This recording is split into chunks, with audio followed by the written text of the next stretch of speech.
জনবান্ধব civil service বিনির্মাণে শুক্রবার সকালে রাজধানীর কৃষিবিদ ইনস্টিটিউশনে আয়োজন করা হয় করণীয় শীর্ষক আলোচনা সভা। প্রশাসন ছাড়া বাকি ২৫ ক্যাডারদের সংগঠন আন্ত ক্যাডার বৈষম্য নিরসন পরিষদের এ আয়োজনে অংশ নেন ৫ শতাধিক আমলা।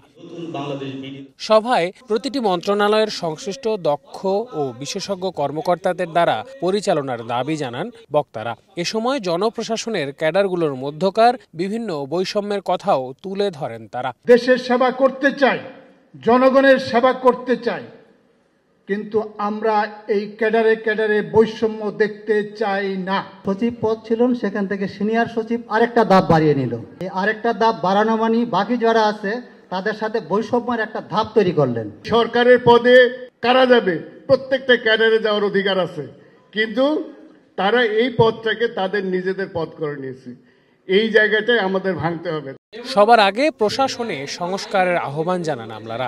এ দাবি আদায়ে সরকারের বিরুদ্ধে তারা কোনো আন্দোলনে যাবেন না বলেও উল্লেখ করেন। বিভিন্ন প্রকল্পের নামে বিদেশে প্রতিনিধি দল পাঠানোর সমালোচনা করে ব্যাচ ভিত্তিক পদোন্নতি এবং সুযোগ সুবিধা নিশ্চিত করতে সরকারকে পদক্ষেপ নিতে বলেন তারা। রাষ্ট্রীয় সরকারে যদি টাকাগুলো আমাকে সঠিকভাবে খরচ করতে হয়, তাহলে কিন্তু আমাদের প্রতিটা ক্ষেত্রেই জবাবদিহিতা নিশ্চিত করতে হবে। খতিয়ে দেখতে দেখতে, তলিয়ে দেখতে দেখতে 12 মাসের 9 মাস শেষ হয়ে যায়।